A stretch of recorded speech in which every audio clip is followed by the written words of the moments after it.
اعوذ باللہ من الشیطان الرجیم پناہ مانگتا ہوں میں اللہ کی شیطان مردود سے۔ بسم اللہ الرحمن الرحیم شروع اللہ کا نام لے کر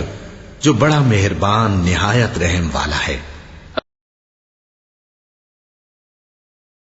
یہی بات سورہ بنی اسرائیل میں یوں دہرائی گئی ہے، جب سمندر میں تم پر مصیبت آتی ہے تو اس ایک کے سوا دوسرے جن جن کو تم پکارا کرتے ہو وہ سب گم ہو جاتے ہیں، مگر جب وہ تم کو بچا کر خشکی پر پہنچا دیتا ہے تو تم اس سے منہ موڑ جاتے ہو۔ آیت 67۔ ان آیات کو نگاہ میں رکھ کر دیکھیے کہ جب لوگوں نے پوچھا کہ وہ تمہارا رب کون ہے اور کیسا ہے جس کی بندگی و عبادت کی طرف تم ہمیں بلاتے ہو، تو انہیں جواب دیا گیا وہ اللہ ہو، یعنی وہ اللہ ہے۔ اس جواب سے خود بخود یہ مطلب نکلتا ہے کہ جسے تم خود اپنا اور ساری کائنات کا خالق، مالک، رازق اور مدبر و منتظم مانتے ہو، اور سخت وقت آنے پر جسے دوسرے سب معبودوں کو چھوڑ کر مدد کے لیے پکارتے ہو، وہی میرا رب ہے اور اسی کی بندگی کی طرف میں تمہیں بلاتا ہوں۔ اس جواب میں اللہ تعالیٰ کی تمام صفات کمالیہ آپ سے آپ آ جاتی ہیں، اس لیے کہ یہ بات سرے سے قابل تصور ہی نہیں ہے کہ کائنات کو پیدا کرنے والا، اس کا انتظام اور اس کے معاملات کی تدبیر کرنے والا، اس میں پائی جانے والی تمام مخلوقات کو رزق دینے والا اور مصیبت کے وقت اپنے بندوں کی مدد کرنے والا زندہ نہ ہو، سنتا اور دیکھتا نہ ہو، قادر مطلق نہ ہو، علیم اور حکیم نہ ہو، رحیم اور کریم نہ ہو، اور سب پر غالب نہ ہو۔ یکتا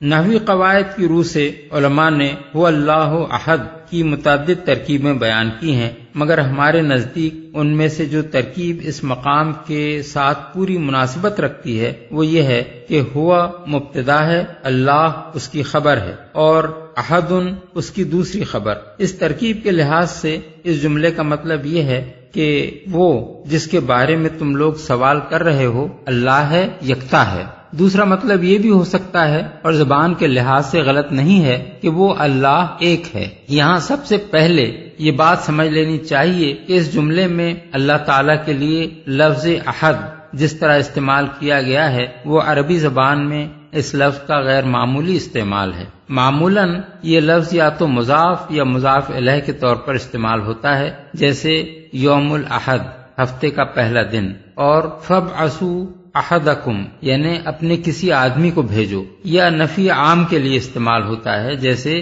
ما جاءنی احد یعنی میرے پاس کوئی نہیں آیا، یا عمومیت کا پہلو لیے ہوئے سوالیہ فقرے میں بولا جاتا ہے، جیسے هل عندک احد یعنی کیا تمہارے پاس کوئی ہے، یا اسی عمومیت کے پہلو سے شرطیہ جملے میں بولا جاتا ہے، جیسے ان جاءک احد یعنی اگر تمہارے پاس کوئی آئے، یا گنتی میں بولا جاتا ہے، جیسے احد، اثنان، احد عشر، 1، 2، 11۔ ان استعمالات کے سوا نزول قرآن سے پہلے کی عربی زبان میں اس امر کی کوئی نظیر نہیں ملتی کہ محض لفظ احد وصف کے طور پر کسی شخص یا چیز کے لیے بولا گیا ہو، اور نزول قرآن کے بعد یہ لفظ صرف اللہ تعالیٰ کی ذات کے لیے استعمال کیا گیا ہے، دوسرے کسی کے لیے کبھی استعمال نہیں کیا گیا۔ اس غیر معمولی طرز بیان سے خود بخود یہ ظاہر ہوتا ہے کہ یکتا و یگانہ ہونا اللہ کی خاص صفت ہے، موجودات میں سے کوئی دوسرا اس صفت سے متصف نہیں ہے، وہ ایک ہے، کوئی اس کا ثانی نہیں۔ پھر جو سوالات مشرکین اور اہل کتاب نے رسول اللہ صلی اللہ علیہ وسلم سے آپ کے رب کے بارے میں کیے تھے، ان کو نگاہ میں رکھتے ہوئے دیکھیے کہ هو اللہ کہنے کے بعد احد کہہ کر ان کا جواب کس طرح دیا گیا ہے۔ اولاً اس کے معنی یہ ہیں کہ وہی اکیلا رب ہے، کسی دوسرے کا ربوبیت میں کوئی حصہ نہیں ہے، اور چونکہ الہ یعنی معبود وہی ہو سکتا ہے جو رب یعنی مالک و پروردگار ہو، اس لیے الوہیت میں بھی کوئی اس کا شریک نہیں۔ ثانیاً اس کے معنی یہ بھی ہیں کہ وہی تنہا کائنات کا خالق ہے، تخلیق کے اس کام میں کوئی اور اس کا شریک نہیں ہے، وہی اکیلا مالک الملک ہے، نظام عالم کا مدبر و منتظم ہے، اپنی مخلوقات کا رزق رساں ہے، اور آڑے وقت میں مدد کرنے والا فریاد رس ہے۔ خدائی کے ان کاموں میں جن کو تم خود مانتے ہو کہ یہ اللہ کے کام ہیں، کسی دوسرے کا قطعاً کوئی حصہ نہیں ہے۔ ثالثاً چونکہ انہوں نے یہ بھی پوچھا تھا کہ وہ کس چیز سے بنا ہے، اس کا نسب کیا ہے، اور وہ کس جنس سے ہے، کس سے اس نے دنیا کی میراث پائی ہے، اور اس کے بعد کون اس کا وارث ہوگا، اس لیے ان کے ان سارے سوالات کا جواب بھی اللہ تعالیٰ کے لیے صرف ایک لفظ احد بول کر دے دیا گیا ہے۔ اس کے معنی یہ ہیں کہ نمبر 1، وہی ایک خدا ہمیشہ سے ہے اور ہمیشہ رہے گا، نہ اس سے پہلے کوئی خدا تھا نہ اس کے بعد کوئی خدا ہوگا۔ 2، خداؤں کی کوئی جنس نہیں ہے جس کا وہ فرد ہو، بلکہ وہ اکیلا خدا ہے اور کوئی اس کا ہم جنس نہیں۔ نمبر 3، اس کی ذات محض واحد نہیں بلکہ احد ہے، جس میں کسی حیثیت سے بھی کثرت کا کوئی شائبہ نہیں ہے، وہ اجزاء سے مرکب وجود نہیں ہے جو قابل تجزیہ و تقسیم ہو، جو کوئی شکل اور صورت رکھتا ہو، جو کسی جگہ میں رہتا ہو یا کوئی چیز اس کے اندر جگہ پاتی ہو، جس کا کوئی رنگ ہو، جس کے کچھ اعضاء ہوں، جس کی کوئی سمت اور جہت ہو، اور جس کے اندر کسی قسم کا تغیر و تبدل ہوتا ہو۔ تمام اقسام کی کثرتوں سے بالکل پاک اور منزہ وہ ایک ہی ذات ہے جو ہر لحاظ سے احد ہے۔ اس مقام پر یہ بات اچھی طرح سمجھ لینی چاہیے کہ عربی زبان میں واحد کا لفظ بالکل اسی طرح استعمال ہوتا ہے جس طرح ہم اردو میں ایک کا لفظ استعمال کرتے ہیں۔ بڑی سے بڑی کثرتوں پر مشتمل کسی مجموعے کو بھی اس کی مجموعی حیثیت کے لحاظ سے واحد یا ایک کہا جاتا ہے، جیسے ایک آدمی،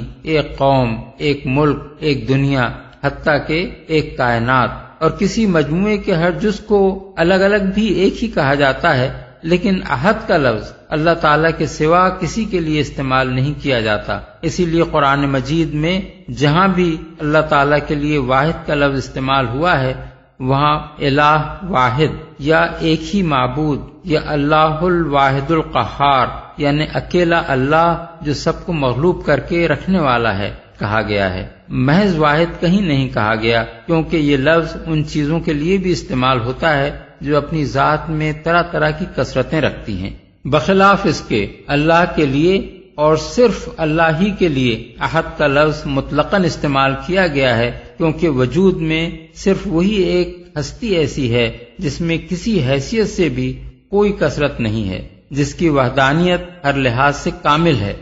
اللہ الصمد، اللہ سب سے بے نیاز ہے اور سب اس کے محتاج ہیں۔ اصل میں لفظ صمد استعمال کیا گیا ہے جس کا مادہ صاد میم دال ہے۔ عربی زبان میں اس مادے سے جو الفاظ نکلے ہیں ان پر ایک نگاہ ڈالنے سے معلوم ہو جاتا ہے کہ اس کے معنی کی وسعت کس قدر ہے۔ الصمد، قصد کرنا، بلند مقام جو بڑی ضخامت رکھتا ہو، سطح مرتفع، وہ آدمی جسے جنگ میں بھوک پیاس نہ لگتی ہو، وہ سردار جس کی طرف حاجات میں رجوع کیا جاتا ہو۔ الصمد، ہر چیز کا بلند حصہ، وہ شخص جس سے بالا تر کوئی دوسرا شخص نہ ہو، وہ سردار جس کی اطاعت کی جاتی ہو اور اس کے بغیر کسی معاملے کا فیصلہ نہ کیا جاتا ہو، وہ سردار جس کی طرف حاجت مند لوگ رجوع کرتے ہوں۔ دائم، بلند مرتبہ، ٹھوس، جس میں کوئی خول یا جھول نہ ہو اور جس سے نہ کوئی چیز نکلتی ہو نہ اس میں داخل ہو سکتی ہو، وہ آدمی جسے جنگ میں بھوک پیاس نہ لگتی ہو۔ المسمد، ٹھوس چیز جس کا کوئی جوف نہ ہو۔ المسمد، مقصود جس کی طرف جانے کا قصد کیا جائے، سخت چیز جس میں کوئی کمزوری نہ ہو۔ بیتم مسمدن، وہ گھر جس کی طرف حاجات میں رجوع کیا جاتا ہو۔ بناء مسمدن، بلند عمارت۔ سمدہ و سمد الیہ سمدن، اس شخص کی طرف جانے کا قصد کیا۔